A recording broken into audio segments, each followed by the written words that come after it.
T2 demos.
T2 demos.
This is the first test to try to do time-lapse with the X-T4.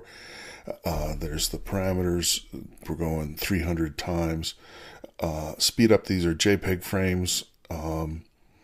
There's lots of problems with this, but it's fairly encouraging. I'm worried, since this is just one power zone, I'm worried about when we get to like 9 power zones, whether there's going to be enough res. But we'll see in the second demo where I do some camera projector automation, I'm calling it, that it looks pretty good. We can push from here, we can push all the way into a single tile after the fact and still like read the text, for example, which was not really true with the previous solutions. I don't know if that will still be true with 9 power zones, but we'll see. So this was a big update of almost everything, because I hadn't had this grid fired up for quite some time. I'd been working on the single ring, and then obviously just doing a Hugene run, which I wanted to run until it settled one way or the other all by itself, but I didn't really understand how the Fuji X-T4 works, and its battery died. So that's where this simulation ends. All right, so here we are pushed into a single video, also with a little bit of color grading, since the background of the CDM menus really should be brown. And the LCDs we're using are really so low quality. So I've just tried to get this to approximate, to sort of emphasize rendering what passes for true colors on the LCDs, and let the the T2 tile cases and the surrounding environment and stuff go hang. But I'm also, and this is using the Kdenlive transform effect with keyframes that are set to smooth, which is cubic splines, I think, and I'm starting to get them working. You can see that this is actually fairly smooth, and it doesn't have a lot of changing in directions that don't make a certain amount of sense given the action on the screen. So this is it. This is the first test. I've now got an order for one of these dummy battery things that connects to a charger so that it's not relying on USB power. So hopefully we'll be able to do much longer. Lots more stuff to do. Just figured I'd put the first test up. That's it.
We have not rehearsed this for timing, so if we manage to hold 15 minutes, it will be an absolute miracle, because there's a lot of video.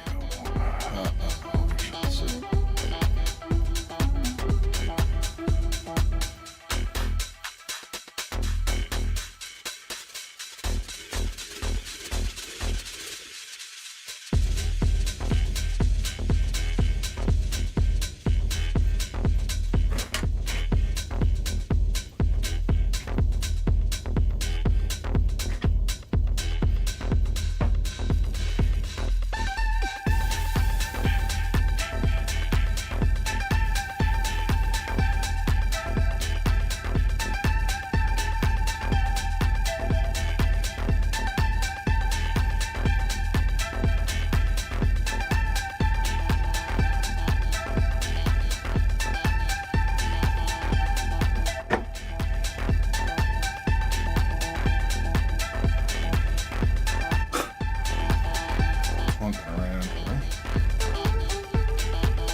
Hey folks, it's been a month since we created Life. Let's take a look at how it's coming along.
So that's it. It did not look so good for the living creatures there. So my first goal for the last month was the first steps of a better life. How are we going to beat the zombies, for one thing?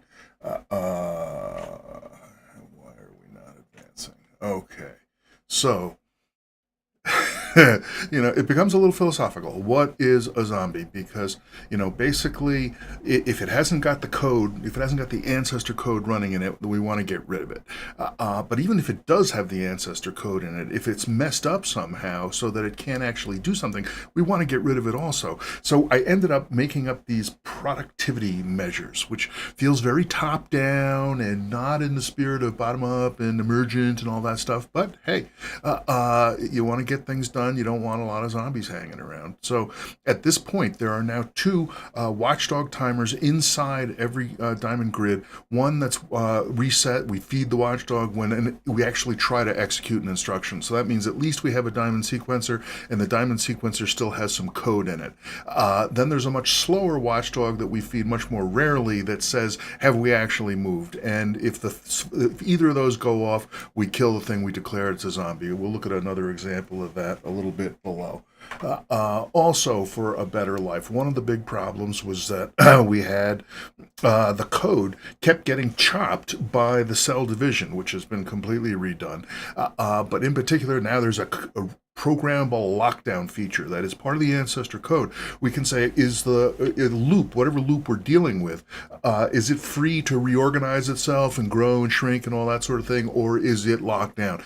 And with the values of how many hops we have away from the diamond sequencer, we can get a sense of how spread out the loop is, and when it seems like it's tight enough, we can lock it down.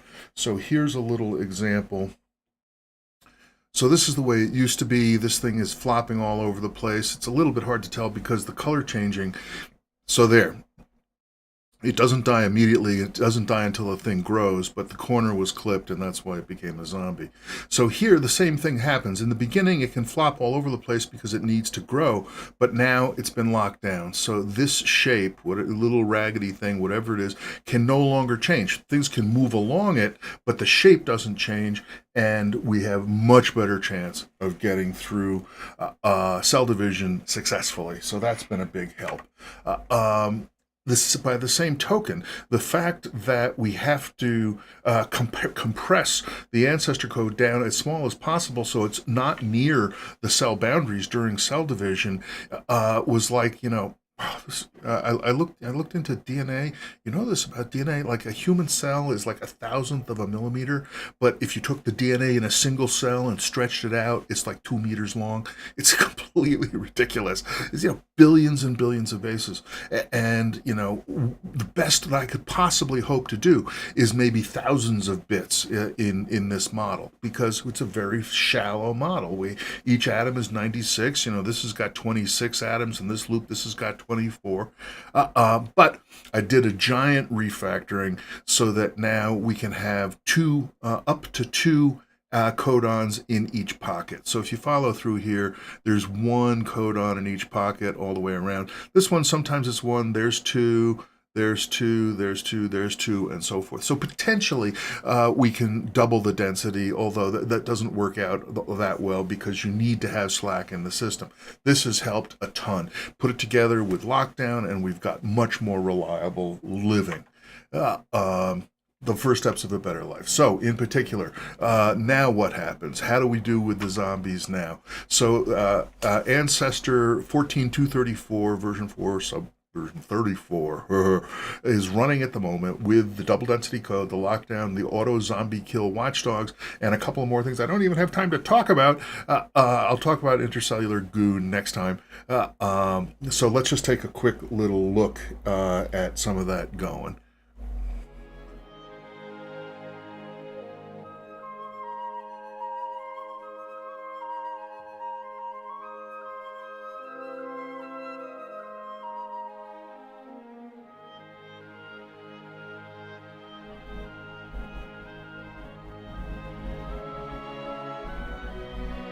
Check it out.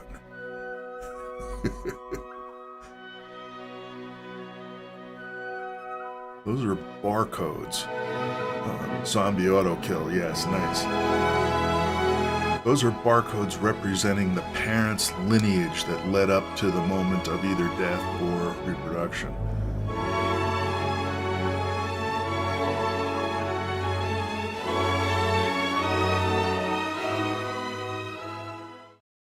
All right. So, major progress.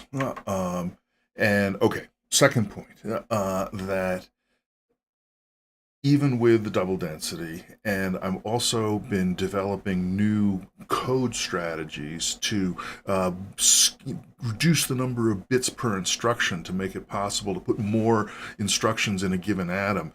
And, it's gone from the first one could have 4 instructions in an atom. The second version that we had last time could have 7.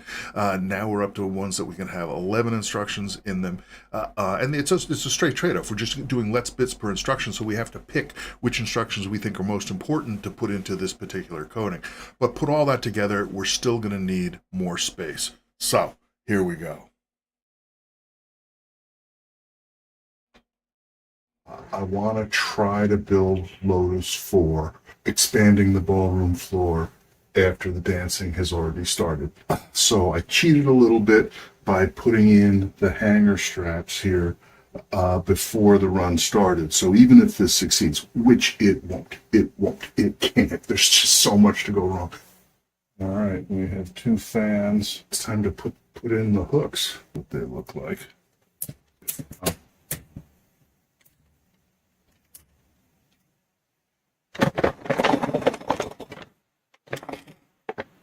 There's one bunch. Beautiful. Look at that. Start anywhere.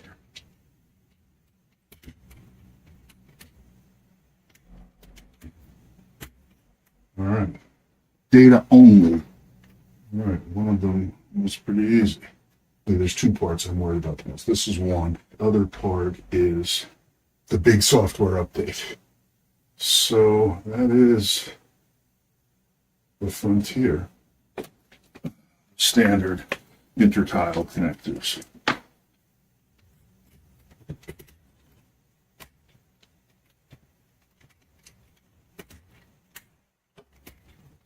And it's time for this. Check it out. 30 more tiles. And in principle, we could do Lotus 5 if we lose no more of these. Okay. So, power supply. Well, I think I'm going to use this giant one. 170, 180 watts. Here we go. Number 1, it appears we're booting. Number 2, it appears the dancing has not been disrupted. There we go. Look at that. Yes. Look at that. That's great. Isn't that great? The first light of Lotus 4. Nice bright screens that haven't worn out.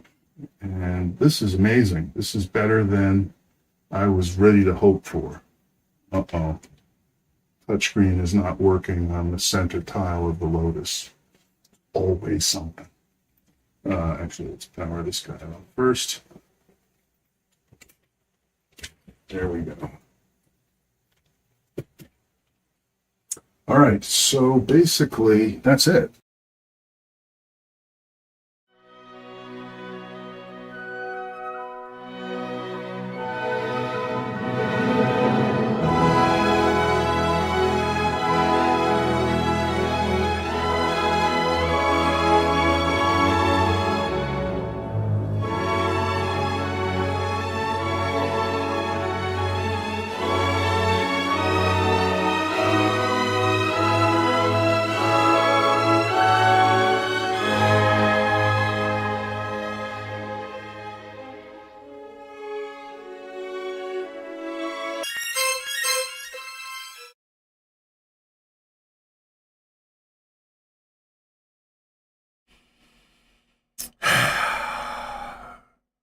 So there it is. Here's my title card for today.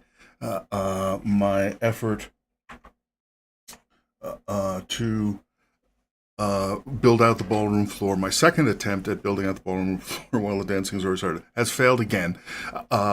There's progress in the sense that the first time it failed because of hardware mechanical problems. This time I got past it. It failed because of software updating and lack of robustness in the software. It's not all that surprising. But it actually did reveal a specific design problem, which I don't think I've been completely aware of. That even though the MFM T2 engines on the tiles, they check. They use little crypto hash signatures and stuff to make sure that the tiles that they're talking to are running the same physics. The way it was designed, they don't actually ensure that they're running the same version of MFMT2.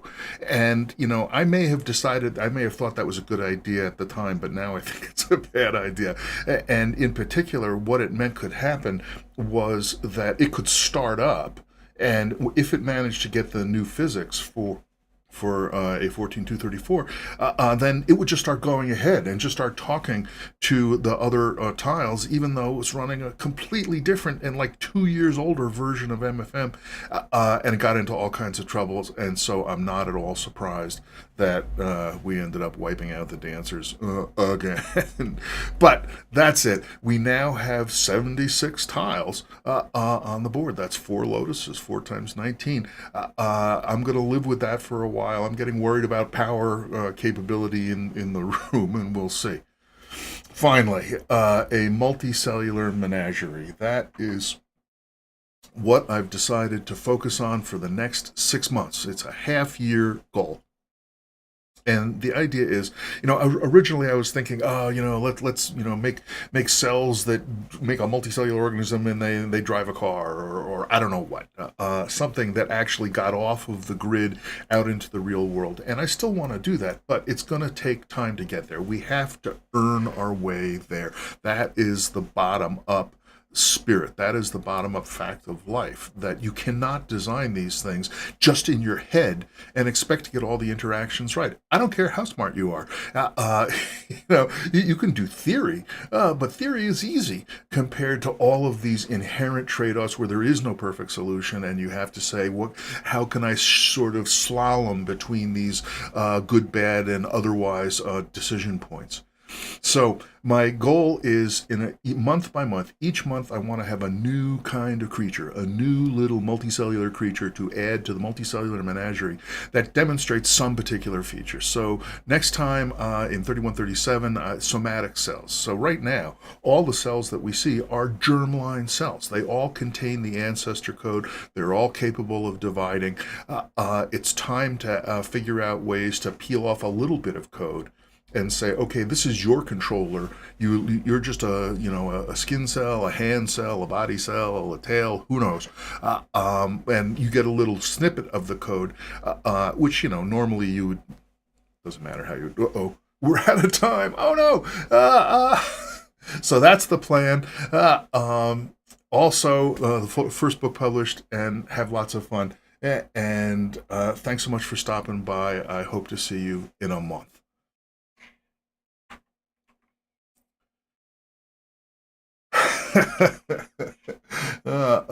All right. Uh, um, Close enough. Uh, um, and okay. So I guess I'll just do the regular old business of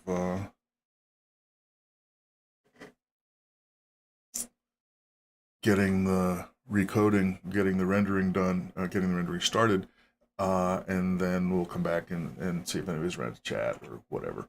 I mean, there's so much more stuff that I didn't get a chance to talk about, but of course, it's super nerdy and so on. Okay, so I've stopped the recording locally. I'm going to go get started, and then I'll come back in 5.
All right. Oh, so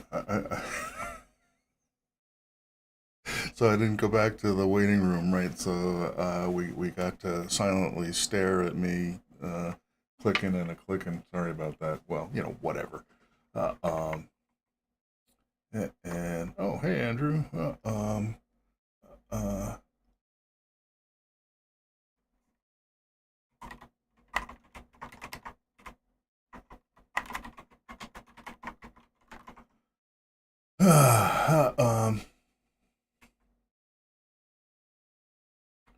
So yeah. So I mean, one of the many things that I didn't talk about, right, is where is that? That's on. Uh, no. Well, it's related to that, but actually, it's. I'd have to go back and look at the slides now, wouldn't I?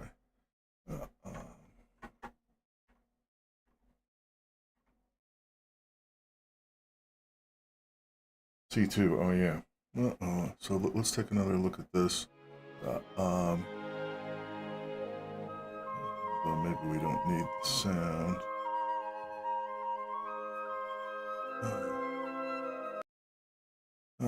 Okay. So, all right. All right. I think we can pause this successfully. Uh, um, so this this is a new technology that I developed. That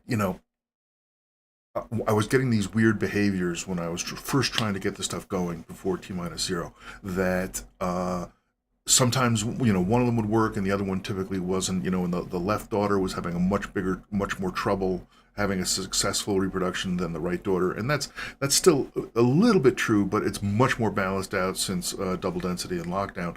Uh, um, but one of the things I discovered was that the two daughters that get created by the mother copying over to the left and then the left copying over to the right, the two daughters were not identical.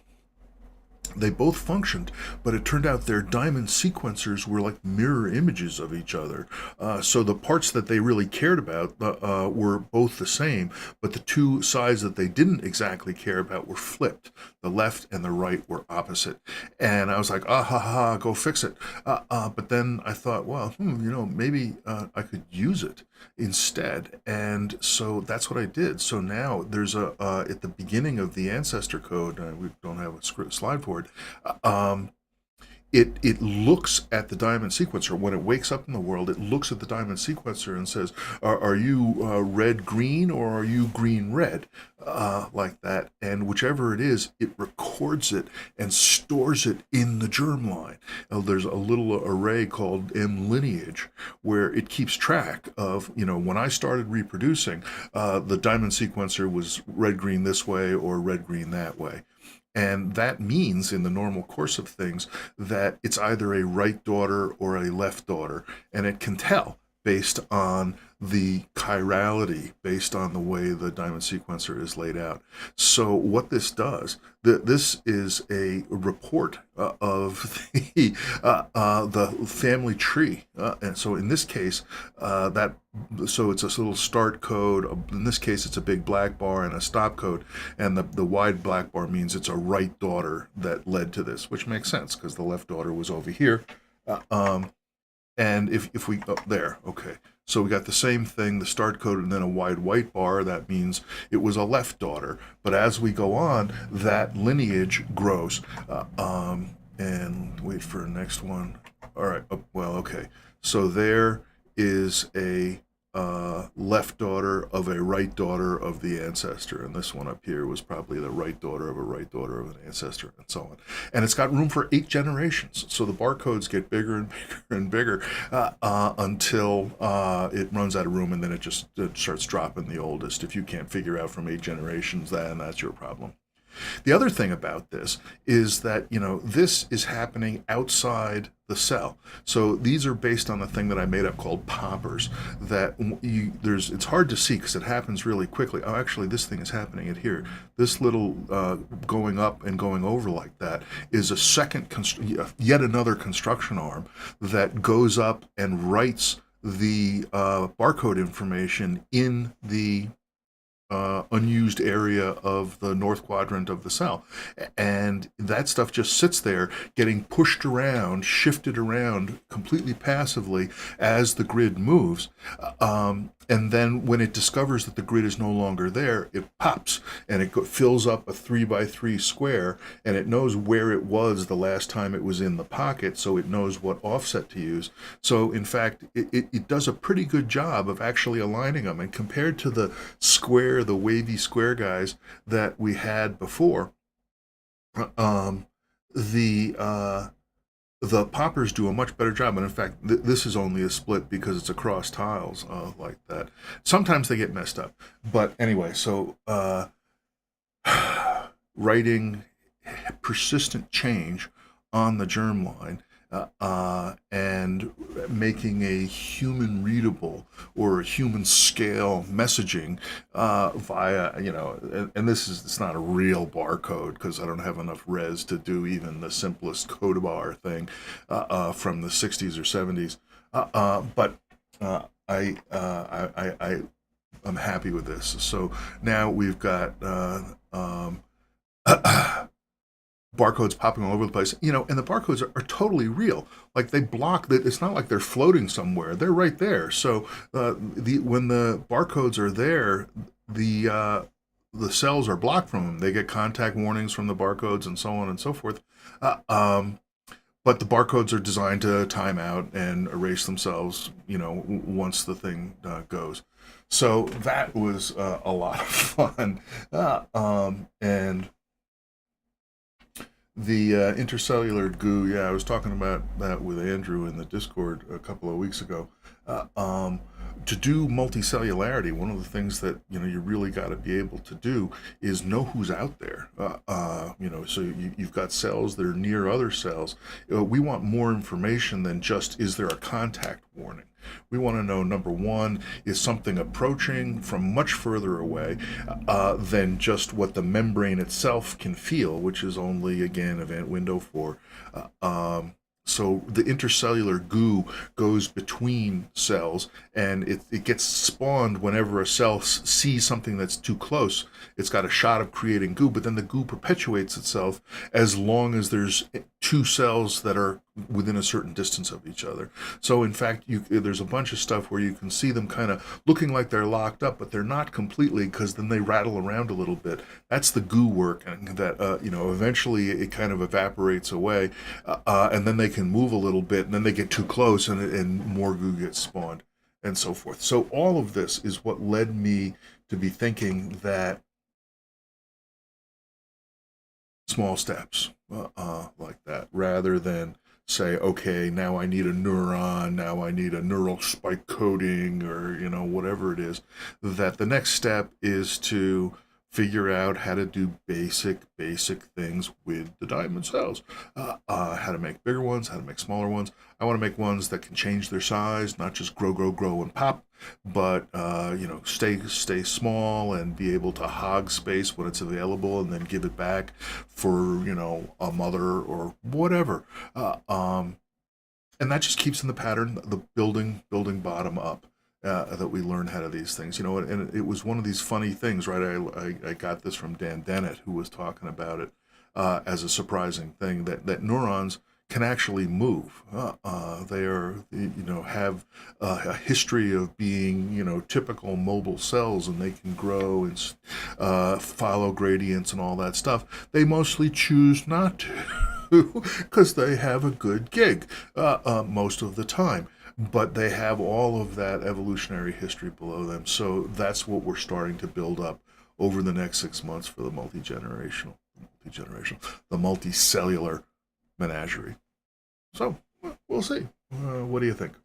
Now, I'm scared that we're not hearing the CPU fans going. Are we actually? Oh, it's like we're actually rendering. So be it. Anyway, so what else did I have? Other stuff that I didn't really get to. Yeah, I need more space. So there's all kinds of issues about power in here. And at first, when I built Lotus 4, I screwed up and I didn't plug it into the UPS at all. Such a rat's nest. This power strip I thought was one of the ones that went through the UPS, but it didn't. But I ended up tearing it, shutting it down for other purposes anyway, and so I got it redone. But the power supplies, the Ledmo power supplies that I'm using the most of, that I bought a half a dozen of them or whatever, they don't live up to their rated specs, like big surprise. So they get pretty hot. And one of the things I didn't get to talk about was that the power for Lotus 3 was plugged in on the edge of Lotus 3, which seems like a very natural thing to do. You come up with a power injector, you look for an open spot, and you plug it on the edge. The problem was that was one of the edges that Lotus 4 was going to be touching. So that connector was going to have to come out if Lotus 4 was going to go in. And if that connector came out, then Lotus 3 was going to lose power, and that was going to be the end of the dance. But I had had the foresight to connect the power injector via a Y splitter cable, and the other side of the Y was just sitting there doing nothing. So I went and got another power injector, put it on the Y, moved it to another place, and then I was able to remove the one that was blocking where Lotus 4 was going to go, and build out Lotus 4 from there. But again, that was only because I had plugged in a Y connector, even though I was only using one power injector for Lotus 3. The interesting thing, or the distressing thing, was in the middle of that process, I ended up with two power injectors going into Lotus 3 in two different places, one that I was going to remove and one that I was putting in for it to hold to. And I found that when I had two power injectors on both arms of the splitter, the voltage of through Lotus 3 was about 300 millivolts, almost a half a volt higher, which says that I'm losing power in heat in the Y cable like that, which of course means that it has to pull more power to do the rest of the stuff. The whole thing turns into an incandescent bulb. Basically, and so maybe it's not entirely the Ledmo power supply's fault that they are burning out, but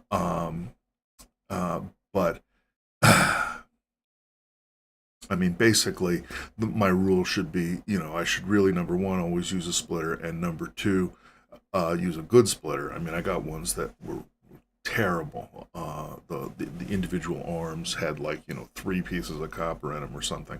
So the good splitters are like $6-8 a pop, something like that. And so anyway, but I gotta say, always use a good splitter, and always use two power injectors, so that it's not just a temporary emergency. It's that you'll have both of them going in two different spots all of the time, except in an emergency when there's need to do something like that.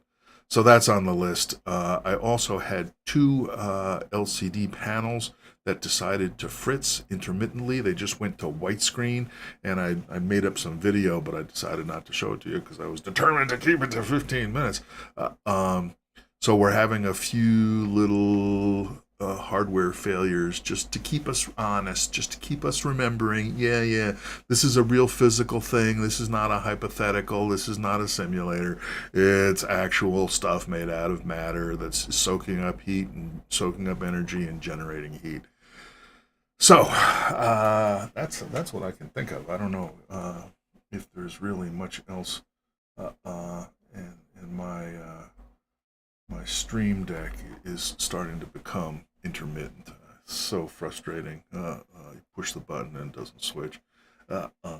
So I don't know if there's a fix for that or not. But okay, where are we on the rendering? Well, we still got 17 minutes on the rendering. All right. Well, I mean, there's still looks like there's a few people hanging around. Everyone's being shy. But that's most of I think what I had uh, coming around. I'm going to use the 76 boxes of Linux on the wall as the title card, so it's not going to be a surprise for anybody except for the folks that came to the live stream that we finally have Lotus 4. And the next stop we'll do Lotus 5. It's going to put us over 100 tiles on the wall. And I'm thinking maybe, well, number one, I'm saying, let's live with four Lotuses for a while, but maybe think that 5 is where we'll bring it in for a landing. We'll see. I mean, one other point, and somebody, I think it was in the Discord, or it might have been in a YouTube comment, Beaglebone, the MFM T2 engine, to have more sites. I mean, you can't be running out of memory. And the reply that I gave was that it wasn't so much about memory, but about speed. Like that, since you still only have one processor and it's running at 1 gigahertz, period, which is pretty good for a little teeny box that we got 76 of them on the wall. That this was a trade-off between it. But now I'm starting to think, we need more space. We need more sites.